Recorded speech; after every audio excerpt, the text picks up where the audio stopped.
Clinton.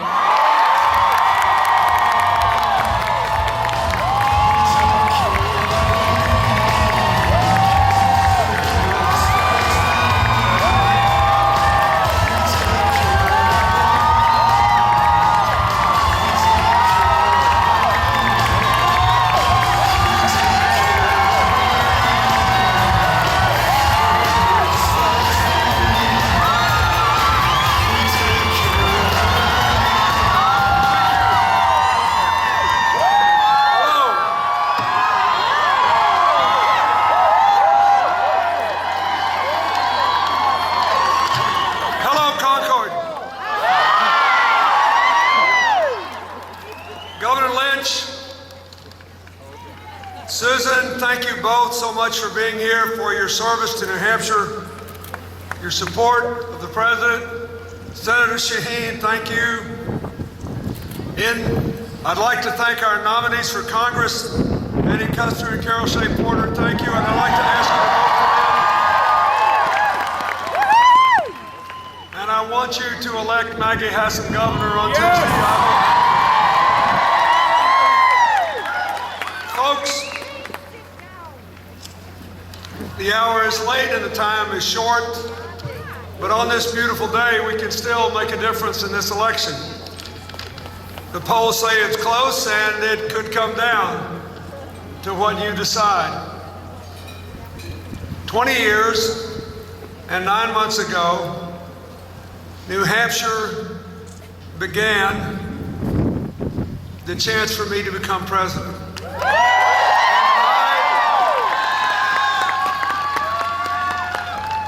It's no secret that I never tire of coming here, that I never forget anything that happened here. We love you! That I'm still looking for someplace I haven't yet been.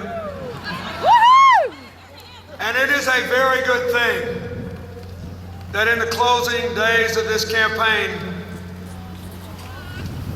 you have the chance to send the president back where he belongs to 4 more years in the White House.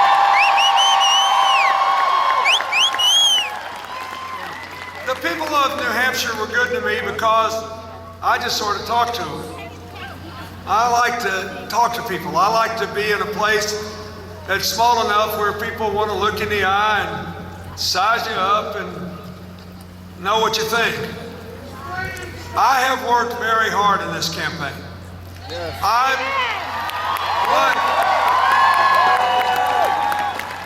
worked hard in the last one too.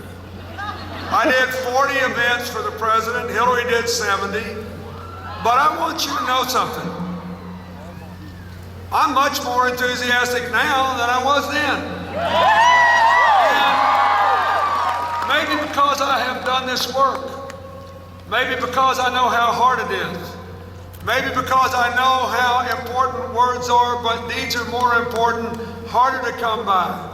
And I respect a president that goes to work every day, fights through, lives through disappointments, keeps looking for things that work. And these are the reasons that I want you to tell your friends and neighbors who are not here that they should support the president. These are the reasons that I support him. Number one, he has been a faithful commander-in-chief for our national security.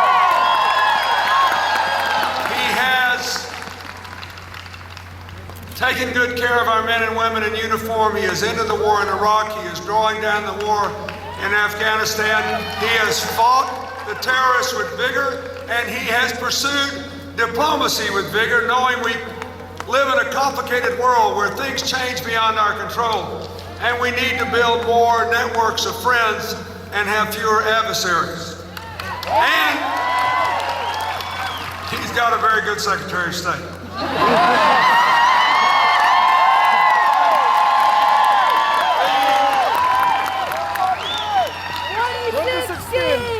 And most important to me, he is fully committed to taking care of our men and women in uniform when they come home. Number two, he has done a good job with a difficult hand. The whole election may come down to this. If you listen to what Governor Romney said, it basically is, be very, very disappointed, because not every problem has been solved. Not everyone who wants a job has one. Not everyone's income is rising. Be disappointed. Forget what caused it. Don't pay too much attention to what our solutions are. Just be disappointed. And look at me, I look like a president. And I talk like one. And I'm telling you, it's all going to be all right if you elect me. But the whole election may come down to this. I am telling you, I have spent years studying the economy, and I hope I have some credibility with you on what creates jobs, raises income, and reduces poverty. I hope I have some credibility with you on balanced budgets.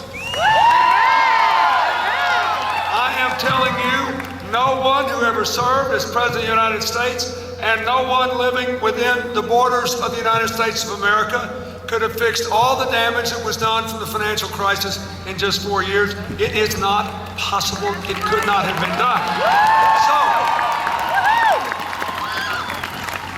So, the test should be, what did the president do? What are the results are? And compared to what? When he became president, don't forget, remember all through 2007 and 2008, you get all the presidential candidates coming here. You had Senator Obama, Senator Clinton, Senator Biden, and several other distinguished Democrats hauling through New Hampshire at a time when incomes were flat, poverty was up, the economy was in trouble. It was bad before the meltdown. Then, just 6 weeks before the election, we have this terrible crash. And the first thing they had to do was to stop it from becoming a depression. To give him credit, President Bush and his administration, John McCain and Barack Obama, both running for president, didn't take the politically easy way out. They saved the financial system from total collapse. And then President Obama continued that work, and he made sure you got paid back. You got all that bank bailout money back, plus interest. You made a profit on that. Then we started the wrong road back. We lost jobs for 15 months after that crash, including the first year and 1 month of the president's term. But in the last 33 months, as we learned yesterday with 172,000 more jobs, we have had 5.5 million private sector jobs. Now,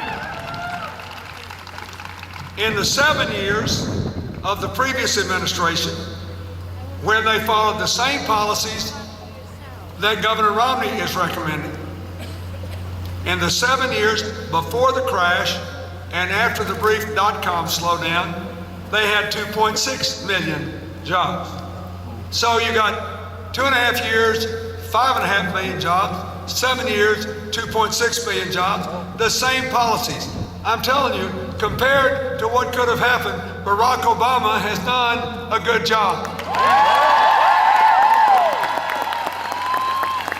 Our unemployment rate is 3 points lower than the Eurozone, whose policies have been embraced by the Tea Party Congress and the Republican nominee.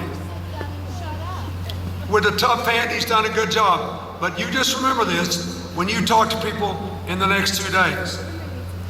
They can say it all they want to. The question should be, are we moving in the right direction? Not whether we could have been fully healed. Are we better off than we were 4 years ago? We're losing 800,000 jobs a month. Yes. Yes. Are we moving in the right direction? Yes. So I'm for President Obama because he's been a good commander-in-chief and he's done a good job. Third reason I'm for him is he has the right philosophy about how to fix the mess we're in. You know, he proved the way he handled this terrible storm, Sandy, in the Northeast, getting off the campaign trail, putting aside politics, working with the Republican governor of New Jersey, the independent mayor of New York City, and the Democratic governors of New York and Connecticut. There is no Republican or Democratic way to deal with the aftermath of a flood, of a storm, of houses burning down, of people losing their livelihoods, and of loved ones losing their lives. You have to begin again, and we have to work together.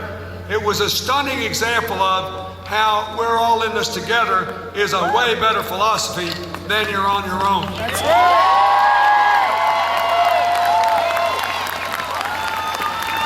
Now, he proved it in budget negotiations with the Republicans when he offered them right off the bat $1 trillion in budget cuts over the next decade.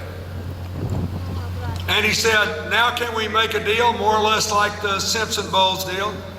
And they said no, because we won't put up with 1 penny of taxes being raised on the wealthiest Americans who got the benefit of the tax cuts in the previous decade and almost all the economic growth. But he tried, and the door is still open. And cooperation works better than conflict. Practical problem solving is better than ideological extremism. And when you keep the door open by re-electing him Tuesday, they will walk through it, and we will begin cooperation again. The fourth reason I'm for the president is because of something that President Bush put in a pithy phrase. Now, he got made fun of for it, but he told the truth. He said, the president is the decider in chief.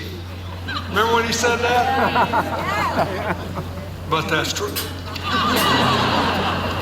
So let's just check some of the decisions of the two people who wish to be, for the next 4 years, the decider in chief.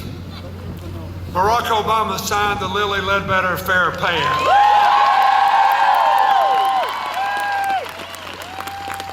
A bill that is not just for women, as anybody who ever lived in a house with 2 working parents knows. That's right. Every Every working husband and father wants the wife and the mother to be at equal pay for equal work for the welfare of the children and the family.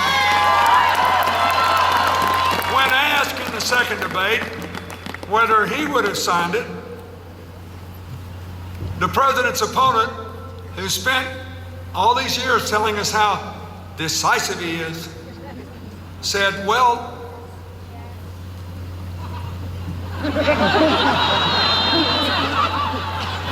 I thought we were being asked to dance. I mean, how hard is it? He's going to have a lot harder decisions than that to make if he gets to be president. It's just a yes or no answer. It's been on the books for 2 years. How hard is it? Zero answer. Why? Because it might make one of his extremists mad. And so Barack Obama made a decision, his opponent took a dive. I like Barack Obama as the decider in chief.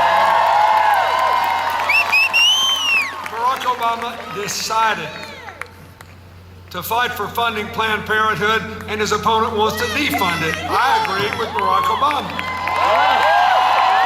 Barack Obama decided that America could not stop making automobiles.